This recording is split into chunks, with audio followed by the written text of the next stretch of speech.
All right. All right. Hello and welcome. Hello and welcome. Welcome to another episode of the Empowered Immigrant Live. Thank you so much for joining me here today. Really appreciate it. And today I want to talk about wave through cases and just give a brief update on what is happening with our wave through cases so that you can be prepared if you have one of these types of cases. So if you were waved through, we'll talk about what that means for those who aren't aware. But if you were waved through the border, you're going to want to pay attention to this. All right. So welcome. Thank you so much for being here. My name's Otis Landerholm. I'm the founding attorney here at Landerholm Immigration, A.P.C, where we fight for your American dream. Thanks everybody for tuning in right now. Mr. Gonzalez, good to see you. Mr. Eliosa123, I see you. Good to see you there. Welcome everybody, whether you're on YouTube, Facebook, LinkedIn, Instagram, TikTok. Really appreciate each of you. Thanks for joining me today.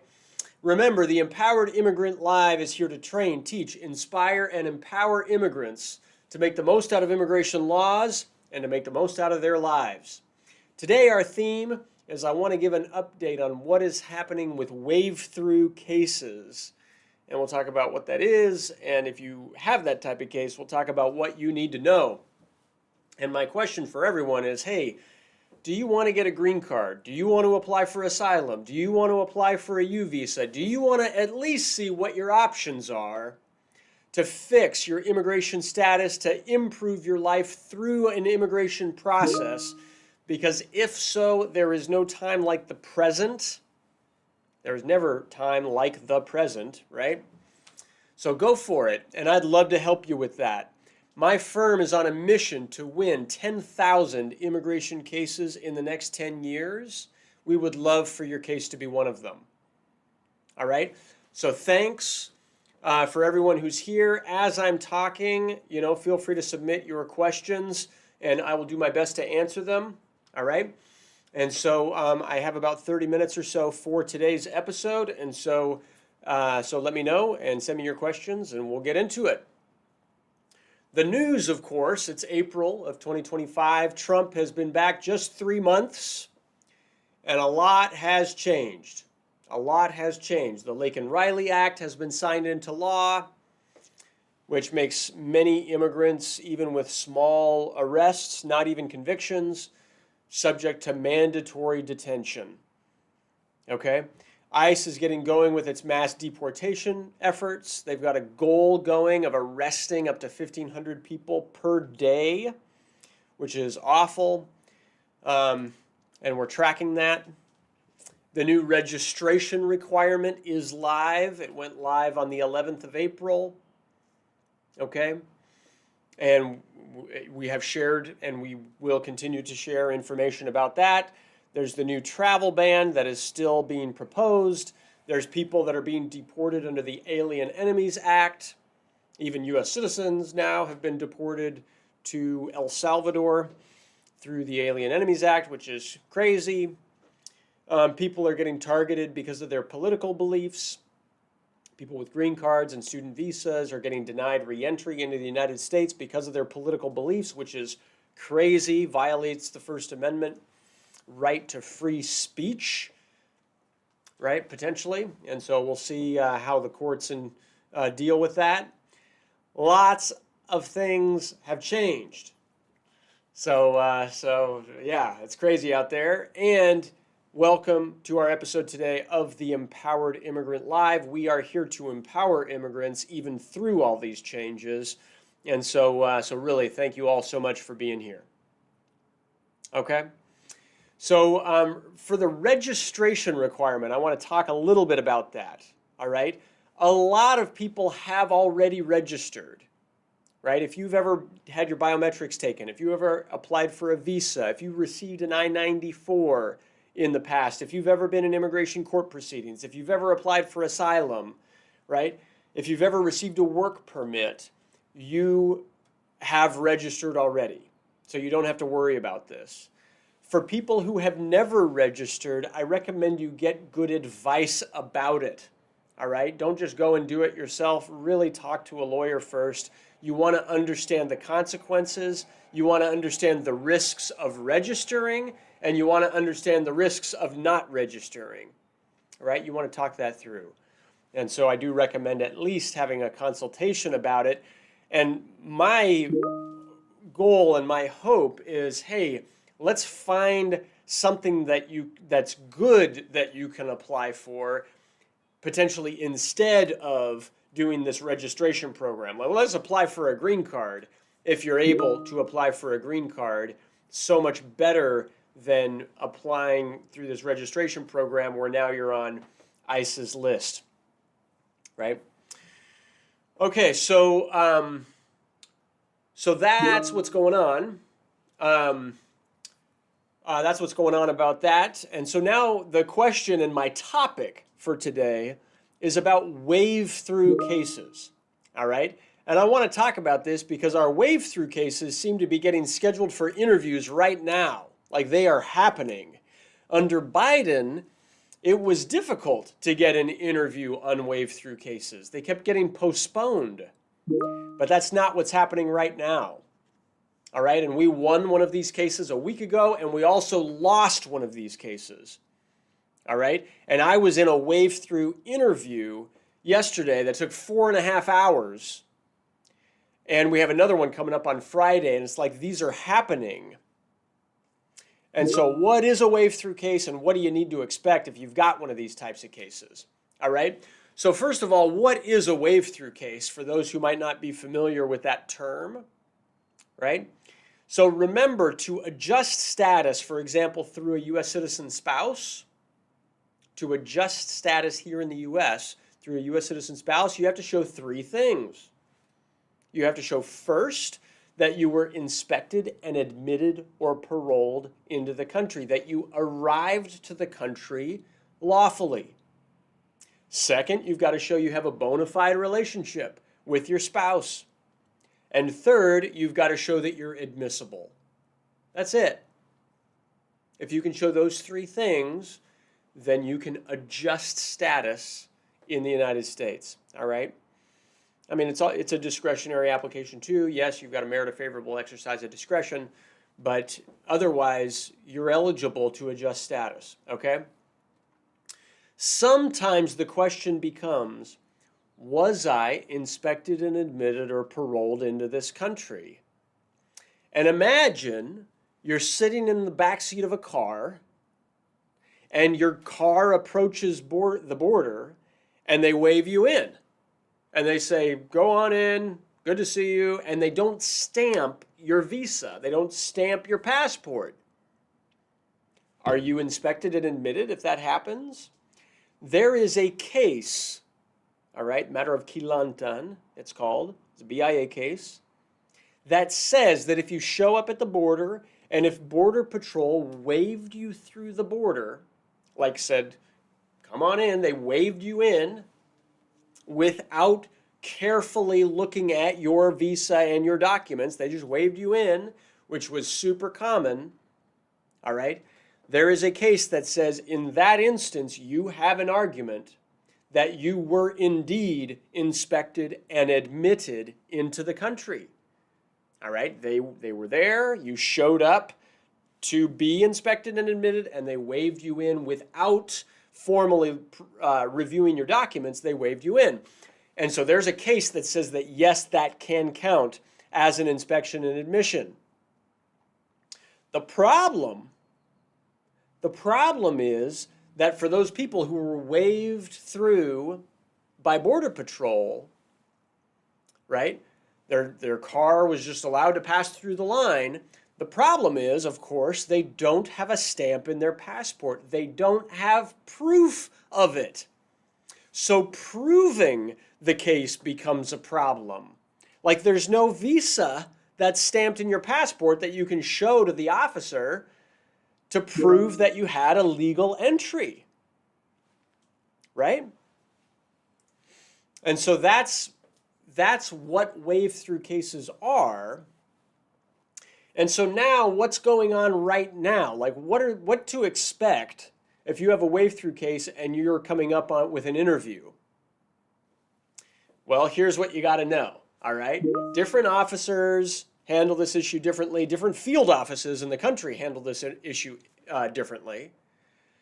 But yesterday, for example, I was at USCIS in San Francisco with one of my clients, and she entered the US in a car 25 years ago, and she didn't have a visa, no valid document. She was seated in the back seat of a van, all right? And a family friend brought her along with their family, risked it, right? And brought her through the border, and Border Patrol waived their car through. So yesterday we went in for an interview, and the officer spent 4.5 hours asking, reviewing, clarifying all the details with my client. Okay? When you were waived in, what time of day was it?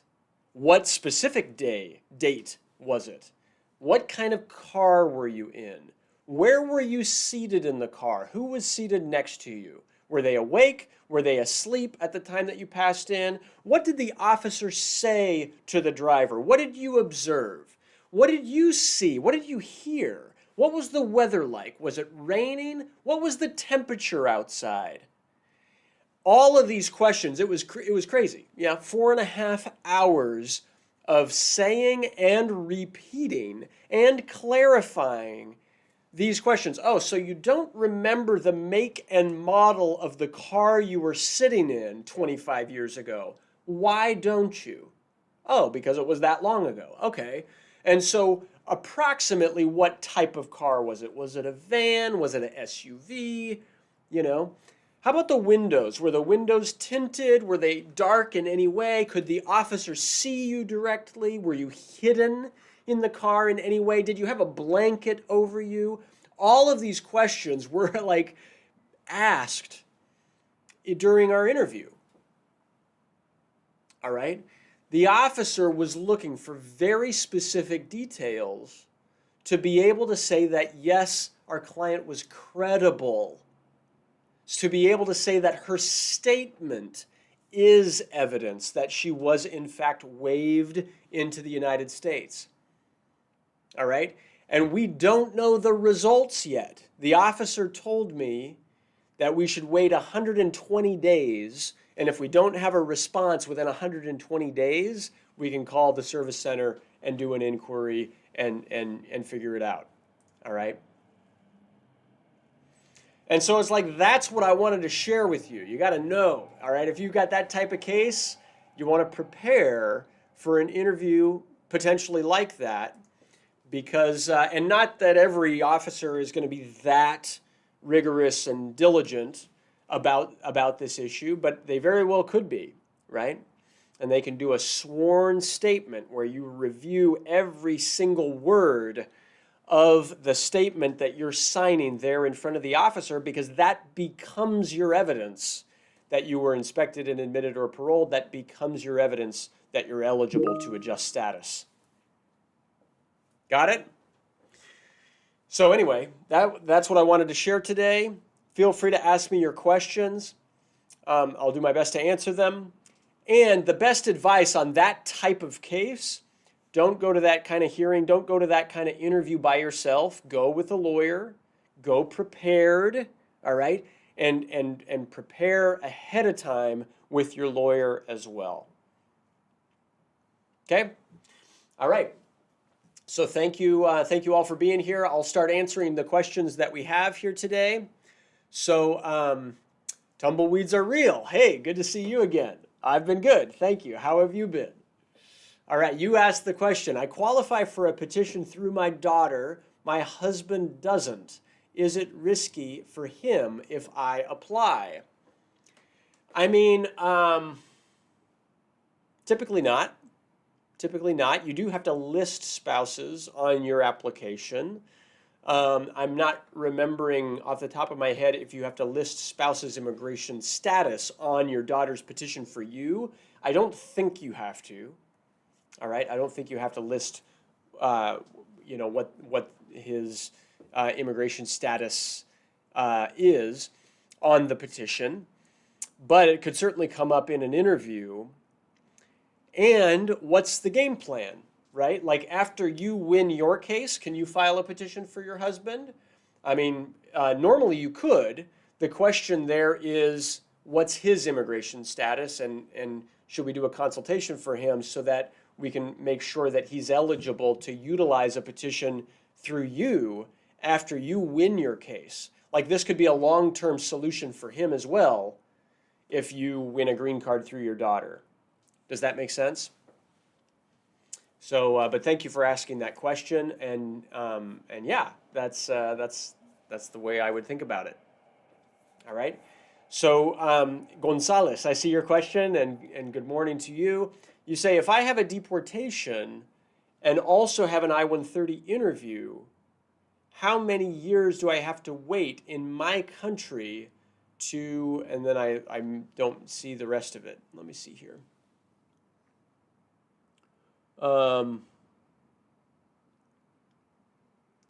Yeah, I can't see.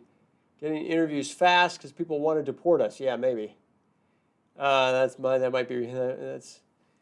Yeah, I mean, yeah, that's right. They want to send more people to immigration court and have things moving on here. So, Gonzalez, I don't see the rest of your question. How many years do I have to wait in my country? So here's the thing. If a person has a deportation order, if it's a deportation order at the border and someone was expeditedly removed, it's a 5-year bar. If a person has a deport order signed by an immigration judge inside the U.S. and then is deported, they have a 10-year bar. So you have to wait outside the country for 10 years. However, there is a way to waive both of those. All right, it's called an I-212 waiver, and that can help waive the time that a person has to wait outside, and that they are possible. All right, they're not easy, but they are possible. So I would recommend talking it through with a lawyer. Feel free to call my office if we could help you with that type of case. All right, we're here to help. We'd love to help if that makes sense for you. All right, so let's see. WIS 7774. I'm on the U visa wait list and I have a criminal record and an order of supervision. Am I safe? All right, thank you very much for asking this question. There is no guarantee. I cannot guarantee that you are safe. The best advice is to have a plan B in place. Could you file a motion to reopen your deportation order? All right. If you have a deportation order, that is. I assume you do because you're under an order of supervision. The best advice for folks in your situation is get a lawyer and have FOIAs done so you understand completely everything that's in the record, and then be ready if ICE gives you a problem. Like if they're going to detain you or anything like that, be ready with a game plan. Your motion to reopen potentially, if you're eligible for one. If there's a way to vacate the criminal conviction, to consider that.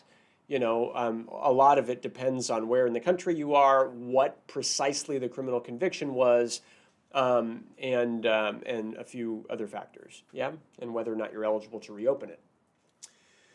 Let's see, Sassy Fashy. Thank you for being here, and thank you. Cool name, cool name.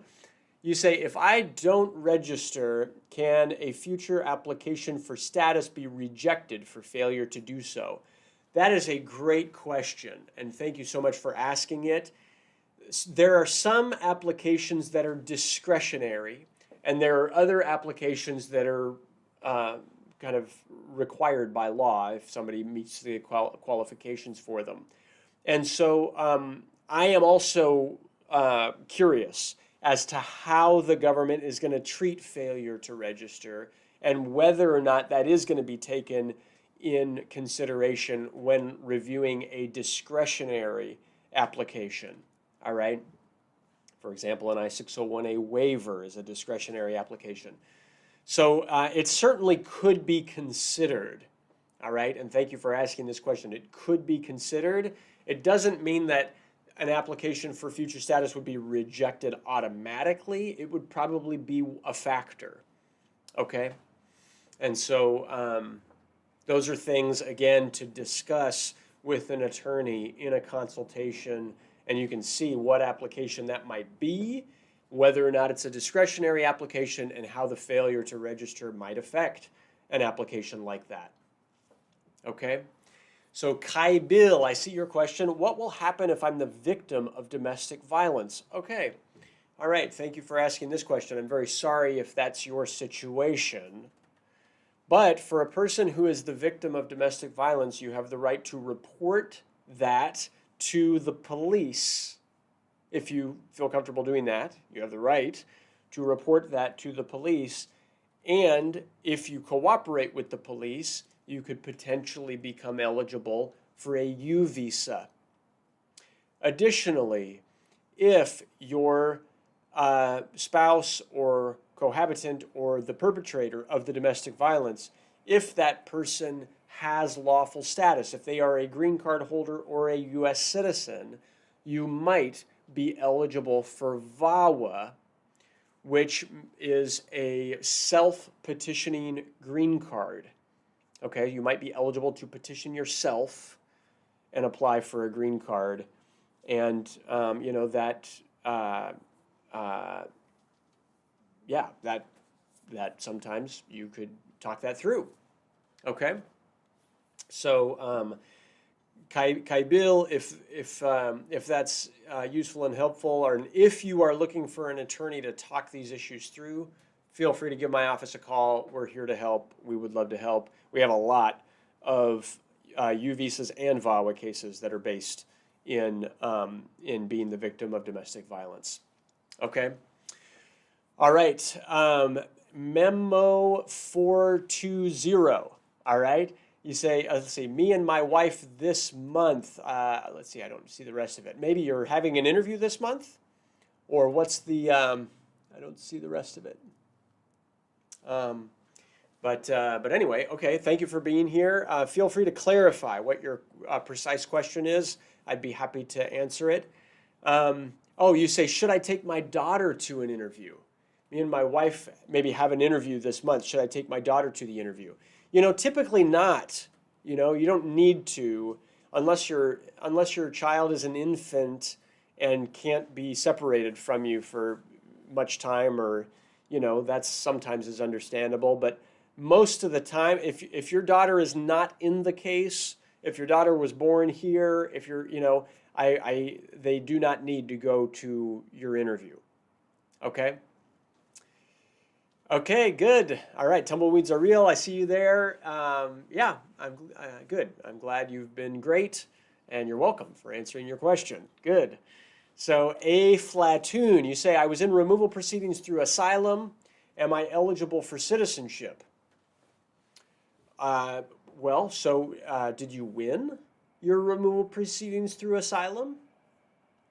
Because if you won that case, then the next step is to apply for a green card.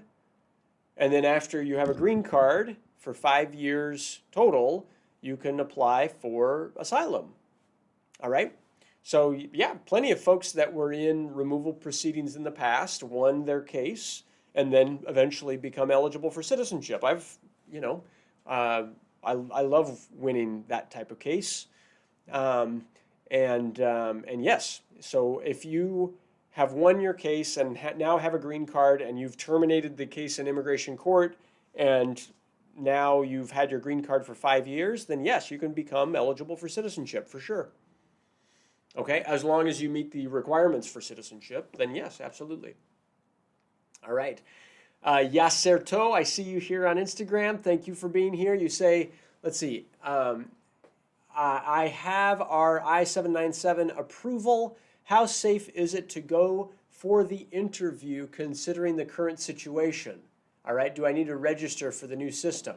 All right, so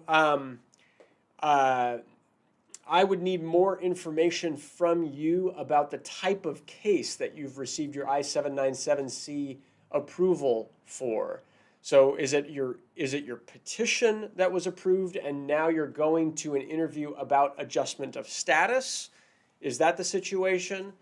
If so, then you do not need to register under the new system because you are already registered. right? You've applied for a green card, you've got an interview coming up.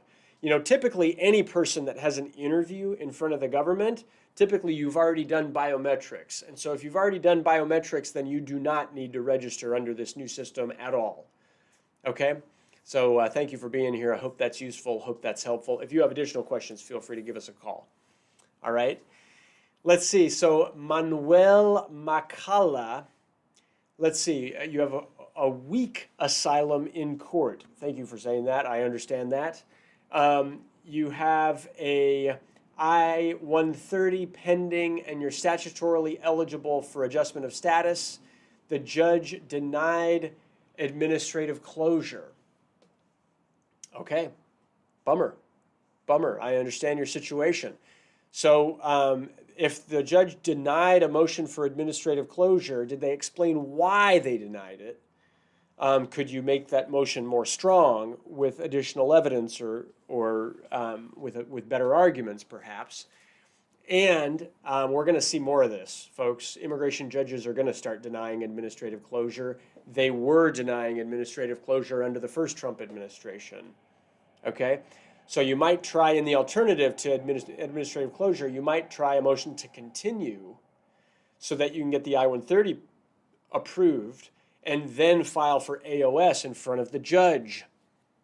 That's what I would recommend as your plan B. Okay? And if those things don't work, then fight your asylum all the way. If you're denied asylum, appeal it and continue to appeal it while your I-130 stays pending, and hopefully that I-130 gets approved. And as soon as that I-130 is approved, do a motion to remand your appeal case back down to the lower court so you can adjust status in court. Okay? That is the way to do it. All right, Yacerto, thank you for clarifying. You got an I-601A that has been approved. And so now you're going to an interview in the consulate. If you did an I-601A process, you're now going for U.S. consular processing.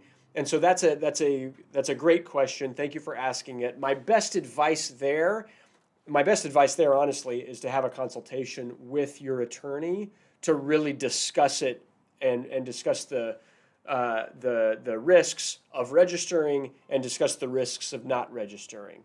All right? It's great that your I-601A was approved. If you're already scheduled for an interview in front of USCIS, in front of the U.S. embassies and consulates, then I don't think it's necessary to go register right now. But if you are not yet scheduled, it would be wise to talk that through so that you maximize your chances of approval when you leave to go to your interview. Okay?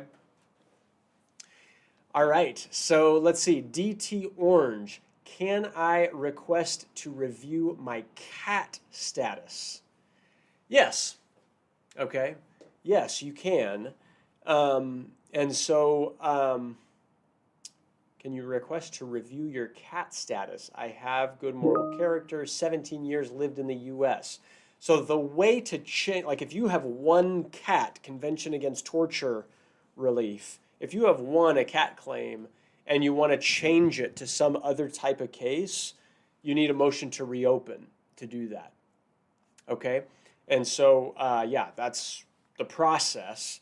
And then the question becomes, are you eligible to file a motion to reopen, to apply for a green card, or to do some other application in court? Bear with me, folks. How are we for time? It's 11:52. I need to plug in my iPad, I'm realizing. Bear with me. And I've got about 5 minutes left. Sorry about this. My folks on TikTok are going to see my iPad move a little bit as I'm plugging it in. All right, so there we go. Let me see here. Mr. Grin. So anyway, DT Orange, I recommend that you do a consultation and request all of your FOIAs, because we're going to need to review and really understand the cat claim and really understand your situation to see, is it advisable to file a motion to reopen, right? And what arguments you would have to do that. Okay? Mr. Grinch, you say, do you have any recommendations on post-conviction relief? Is it hard? It can be hard. It depends on a lot of factors, right? I'm not going to be able to go into that in depth right here, right now over the internet. But my best recommendation is if you have a conviction and if it affects your immigration case, then talk to a criminal defense expert in in the jurisdiction where the crime was happened. All right? And sometimes I will work with criminal defense experts in whatever county that conviction happened in, and working together, we can change the conviction record so that, like, vacate the old conviction and maybe plead to something different so that it maximizes your chances of winning your immigration case in the future. Okay? All right, I've got time for 3 more, and I'm going to need to do them fast. All right, Efren Martinez, good morning. I have a question about the Laken Riley law. Does it apply to green card holders? No, it doesn't. Thank you for asking that question. No, it does not. It applies to folks who have entered undocumented and who have certain arrests. Okay? Manuel Mascala, weak asylum case in court. Oh, I already answered that question. All right. Thank you for asking that. Fight your I-130 and fight your asylum all the way. If you can do a motion to continue, do a motion to continue the asylum case. But if they deny that, you just are going to have to fight it. Okay? Leaks. I see your question here. What should I put on the I-290B? Which office issued me the unfavorable decision? It was where I mailed before. Is it where I mailed it before? Okay, this is too nuanced, too complex a answer to do without really seeing the arguments for your I-290B. All right? Some I-290Bs are sent directly to the field office. Some I-290Bs are sent to the service center that issued the case. We would have to look at your decision carefully and the type of case you have in order to give you good advice about that. Okay? Oil Day Boston. After your interview for an I-485, how many days they're going to take to issue a decision? All right. It's impossible to answer that question. I have cases where it was pending for 4 years after the interview. All right? And we ended up suing the government about it, and then they ended up issuing a decision. All right? So, we have other cases where after the interview, we got the green card in the mail the following week. And so it's a huge range. There's no way to really answer that. But I wish you the best of luck. I hope that it comes in, in 10 days or so. Okay? Gonzalez, an I-212, how hard is it to get approved? Honest answer. It's not easy. All right? It's not easy, but I've done it. Our office has won I-212 waivers, and we'd be happy to help you and give you good guidance about it. All right, Annalisa Official, 221G, how long does it take? No answer after 3 months. Similar to the other question, there's no right answer here. 221G administrative processing at the consulate, it can be a few months, it can take years, all right? And so there's it depends on a lot of different factors. The best advice is to run all the FOIAs in your case to see, as best as we can, what might have caused them to put the case into administrative processing. Okay? My last question for today is from user 720584. All right? You're saying, can I become a citizen if I have a DUI? Yes, you can. Yes, it is possible, as long as you meet all the other requirements for citizenship, which there are lots of different requirements for citizenship. Feel free to see our other videos about that. Thank you for being here. But yes, user, I have won many cases of citizenship, even for people who have DUIs. All right, the question becomes sometimes, how recent was the DUI, and are you otherwise eligible for citizenship? Okay. Kane, real quick, can I travel around the USA with a conditional green card? Yes, absolutely. Enjoy your trip. Kapol, do you accept new cases to bring siblings from overseas? Yes, absolutely. They take years, but yes. All right, and Alex, military parole, how long does it take? Give it about a year and get that application in as soon as possible, because The Republicans do not like military parole in place. So if you've got that type of case, submit it quickly. All right, folks, that's all the time I got for today. Thank you all so much for being here. Really appreciate you. If this was helpful, please do me a favor. Go to our channel in YouTube, all right? Lander Home Immigration in YouTube, and hit the subscribe button. When you do that, hit also the notification bell, and you can receive a notification whenever we upload an additional video with news, with updates, other things. There's a lot going on with immigration. I want you to stay informed, all right? That's all I got. Thank you all so much for being here. My name's Otis Landerholm. I'm the founding attorney here at Landerholm Immigration, A.P.C., where we fight for your American dream. Thank you so much, and we'll see you next time on our next episode of the Empowered Immigrant Live. Thanks a lot, everybody. Take care. Bye-bye.